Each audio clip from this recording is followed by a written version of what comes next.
Hello, everybody, and welcome back to Life and Love Post-COVID. I'm your host, Ari Kardosh, and I'm so excited. This is day number two, and we have one of my favorite humans in the whole world. Not just one of my favorite coaches, not just one of my favorite friends, but favorite humans. So Jen Underwood, I am so excited to have you here, AKA the emotional dominatrix. Hi. Would you please introduce yourself to all the people tuning in today and tell us a little bit more about you? Hi, my name is Jen. I brag I am one of Ari's favorite humans. I'm going to put that in my bio. Oh, please do. That officially goes in the bio. My name is Jen Underwood, and I am an emotional mastery coach. And I coach around leadership of ourselves in our business, in our lives, in our communities, in our relationships, and really how to fully take charge of our own emotions and our own experience and learn to manage our own trauma responses and triggers and emotional waves so that we can be more in command of ourselves. As Ari mentioned, I go by the emotional dominatrix online. And that's from years ago. A client of mine once said, I feel like you're like an emotional dominatrix. Like, what did you just do to me? And I think it very much describes my personality and my style, which can be direct and also very loving and very safe, like within the boundaries. Within the consensual boundaries. Exactly. Exactly. Like, you'll like it by the end, I promise. Yeah. And it will be an experience. Yeah, totally. And you'll want to go tell all your friends about it later on, probably. So good. Yeah. It's so good. Oh my God. So I'm yeah. Would you tell us a little bit more about like your personal journey of how you got here? Because I think it's really cool. Yeah. So I was a high school teacher, and then I burnt out and was like, this is not what I want to do. I went and got a double master's in clinical psychology, and was like, okay, I'm going to go and work in mental health, and this is really what I want to be doing. I want to be addressing the problems before it gets there. And then found that no matter what system I was working in, as a social worker, as a therapist, as a teacher, like nothing really worked in, like, from what I saw. Like, I just felt very tied by bureaucracy, and again, burnt out. I am a chronic, like, overworker, burnout, like burn everything to the ground. And so at some point, I went on my own personal healing journey and was just like, what is this that I'm doing and why am I doing it? And I remember talking to my therapist after years and being like, okay, I get why I'm doing all these things, and I get that I'm doing all these things, but like I can't stop doing the things. Like, how do I stop doing the things? And that led me into a lot of somatic work and so somatic therapy, trauma work, healing. For those of you who don't know about somatics is like the body. So just being in your body, doing a lot of practices that involve being in your body, feeling your body. Yeah, all of our trauma and all of our emotions is stored inside of our bodies. And so we can't think our way out of our trauma. You can't think your way out of your emotions. And everyone knows I like this, to try. I really like to try. We all like to try, right? Like the number of times that one of my clients is like, I get it up here, but like, I know, right? Like, we all know that this is true. And right, we have to drop into our bodies to actually make the like changes that change behavior and emotional patterns over a long period of time. Yes. And so here you are helping people do that, which is so cool. Yeah. So years into my own journey, I like flipped into coaching, and here I am. And what have you seen? Like, what has happened in your realm? Because you're in the U.S. and you've had a different Yep. experience. I mean, a lot of my clients are U.S. based, so I've gotten to have like the distance version. But you being there, can you tell me what you've seen in people and their emotions and how they're handling things and how things have shifted with COVID? Yeah, I mean, it's been really interesting. I think COVID has been a great amplifier of what oftentimes was already there. So if you were already anxious, COVID made you more anxious. Like, if you already wanted to burn your life down, COVID probably increased that. Like, like I felt like it put like a magnifying glass on things. Um, good and bad, right? Yeah. And I think it also put a mirror up for a lot of us around, what am I doing? And what do I like? And what do I want? And, like, how do I want to spend my time? And what is the impact I'm having in the world? And who do I love? And who do I want to spend more time with? And who didn't I not miss at all? Like, it's not like, oh, we haven't seen each other in 12 months. I don't miss you at all. Like, it's like it really helped, I think, to clarify a lot of things. Yeah. Yeah, I think so. And have you seen, I mean, so right now, the feeling that I've been getting for the past couple months, and it could also be because I got over my own version of COVID, my own version. I got over COVID. It wasn't my own version. It was COVID. I had a special one, COVID for Ari. Geez. But when I got over it, it was really amazing to me how different the world felt. And I was surprised. I was surprised by going through that experience. And also, Bali had a very different experience of COVID than I think the rest of the world. And we were really, really fortunate in many ways. But there was this energy, like the whole island got swept with like the lightest version of it. And afterwards, everybody came out and they're like, oh my gosh, so much is different. And so we had this like collective, like, whoa. And I started to see that around the world around the same time, because there was this big lull and like, oh my gosh, this is ending, or it felt like it was ending. And I think the worst is over. Fingers crossed. Yeah. Not gonna wait. But people are coming out of it with new thoughts, new ideas, like what you just talked about, like things that were amplified are really coming to the surface. They're like, now what? And there's more spaciousness in our physical environments, in our mental spaces, I think, to really think about now what. So I just want to talk to you more about what are you feeling? What are you seeing? And what do you think, like, I'm trying to find the right words. What are the things that you feel are most helpful for people coming out now? What would you want to share with them in this space? I think that, so many of us get caught in the cycle of our own lives. We are like, go, go, go. It's so quick.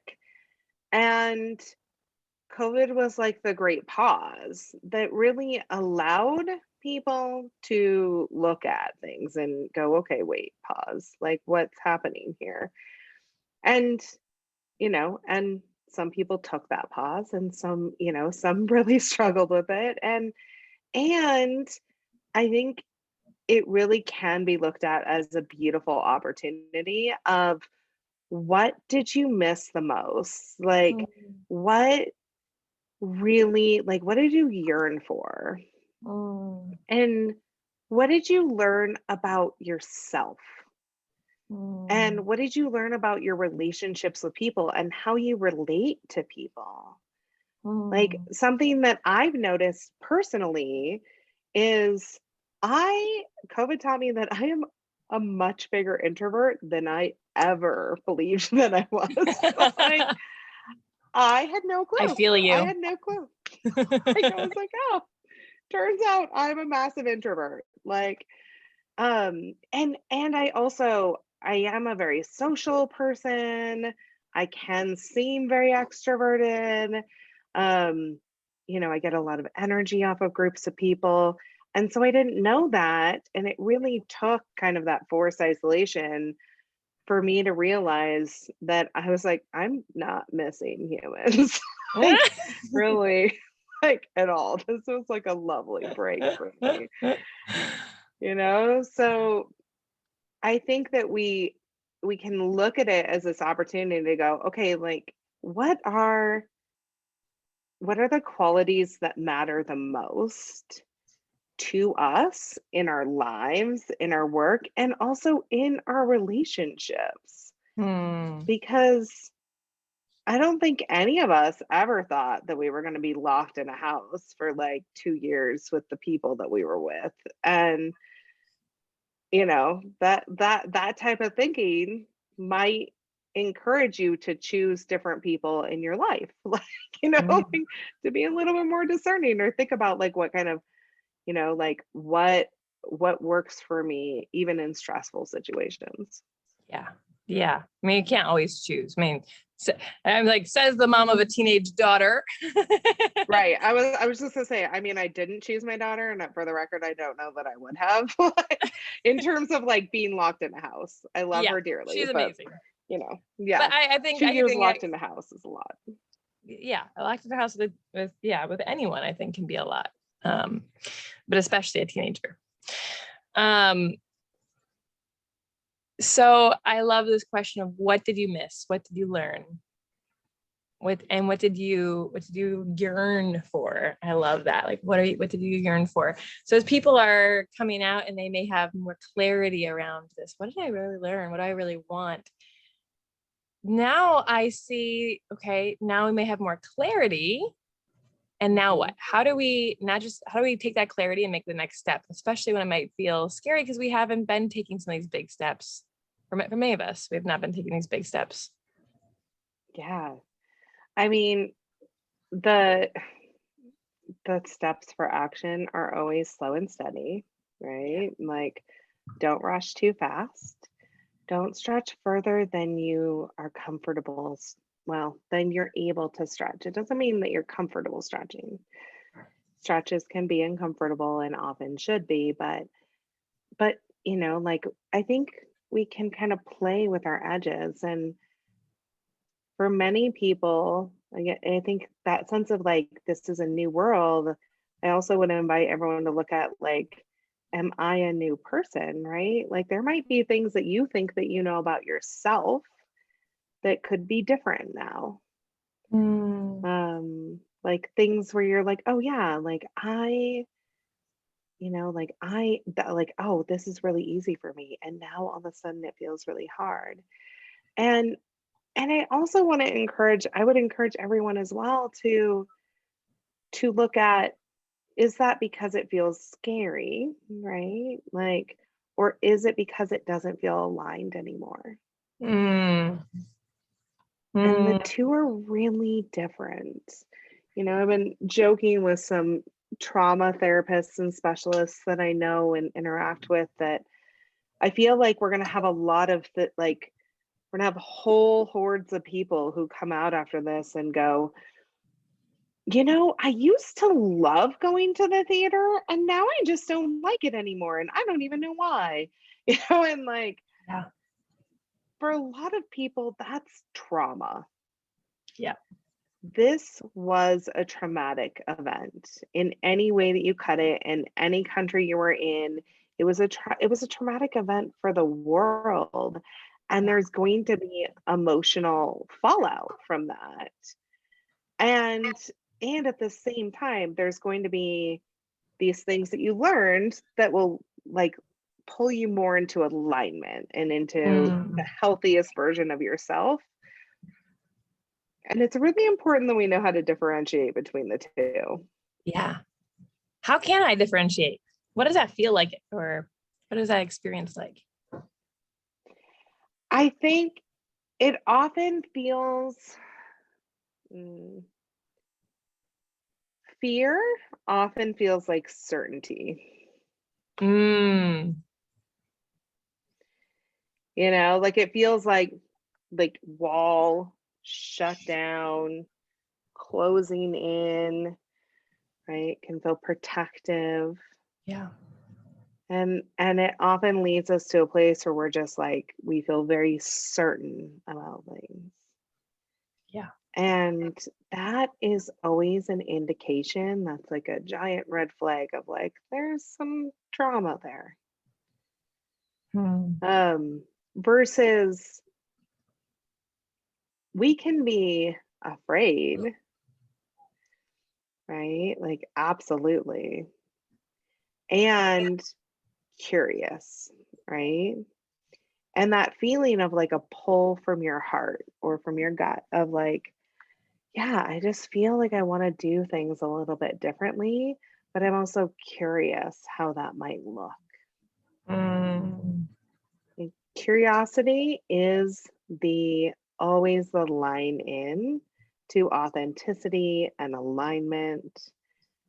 Yeah. Like that's the secret versus like certainty and shutdown, which is always about protecting ourselves with walls and like shutting down vulnerability and shutting down really like our sense of intuition Yeah. in order to try and stay safe.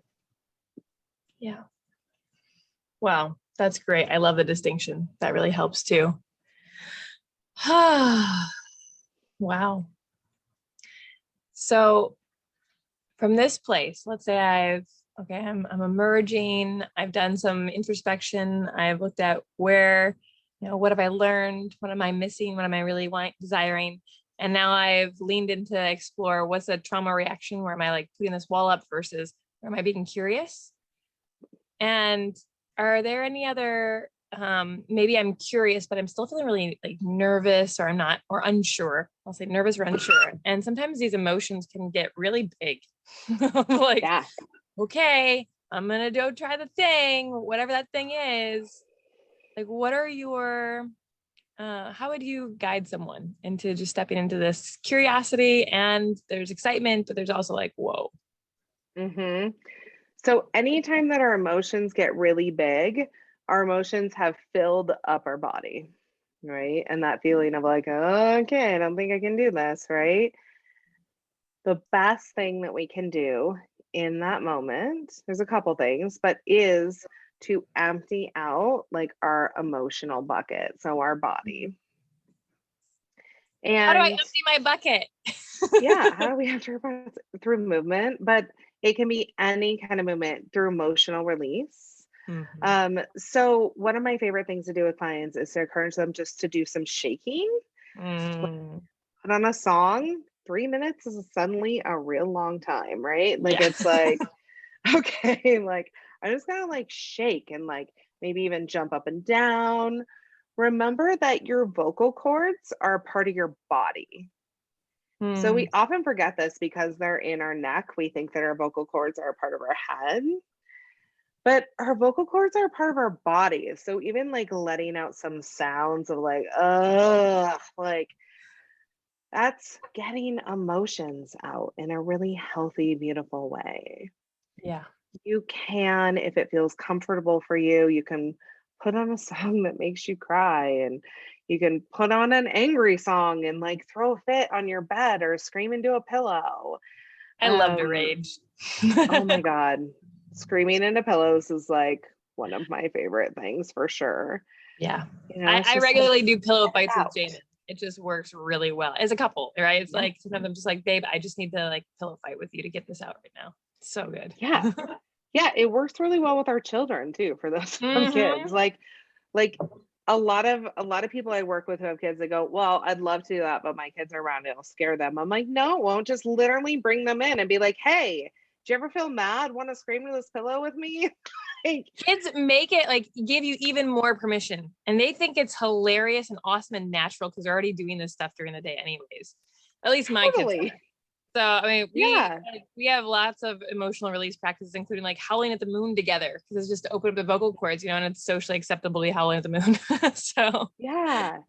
I mean, and even if we don't have conscious like practices around this, kids intuitively do this. Like, yeah, this is why toddlers throw themselves on the floor and have giant fits, right? Because they just like yeah, literally can't handle it. They can't hold all their emotions.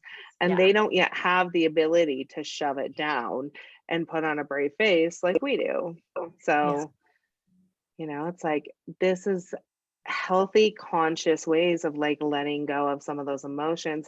And then right after the let go, you want to put in a new thought or feeling. So if you do an angry song, do a really soothing or exciting or empowering song right after.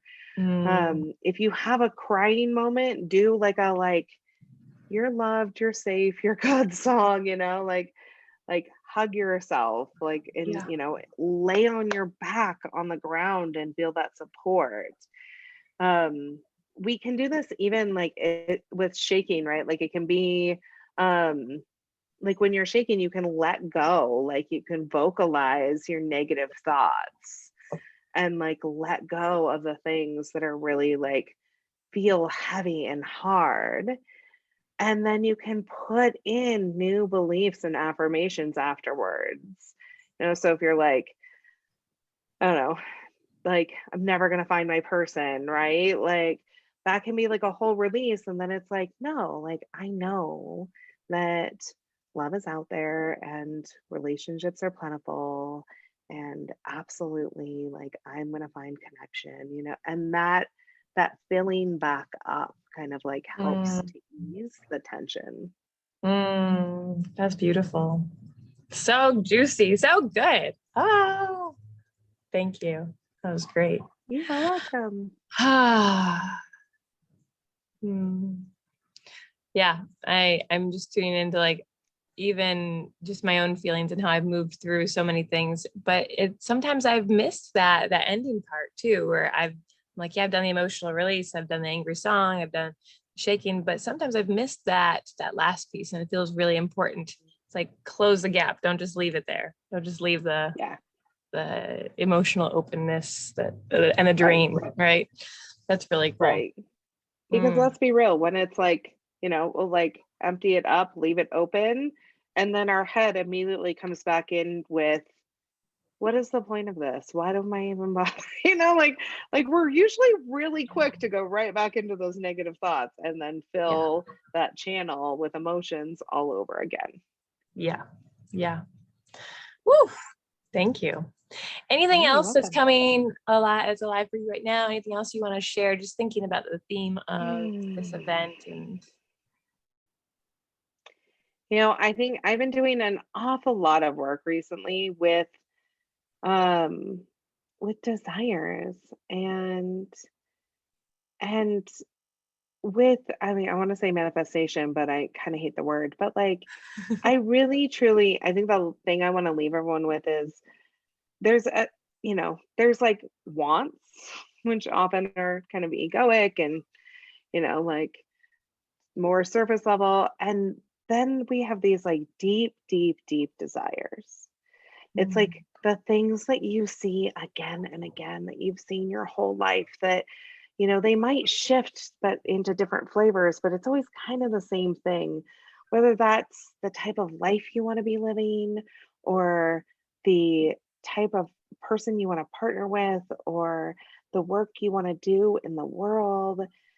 And those desires, I like to say that everything that you're desiring desires you too, and they are calling to you. And I think that we can really center on that and to be with that and remember that if that is up for you, it is possible for you and it is out there waiting for mm, you.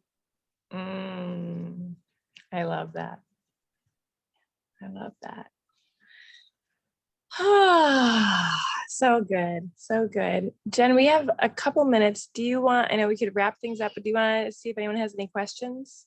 Yeah, happy to answer any Great. questions anyone has. Great. We've got quite a few people tuned in. If anybody has a question for Jen, she is a powerhouse of knowledge, especially around any and all things emotions, and beyond.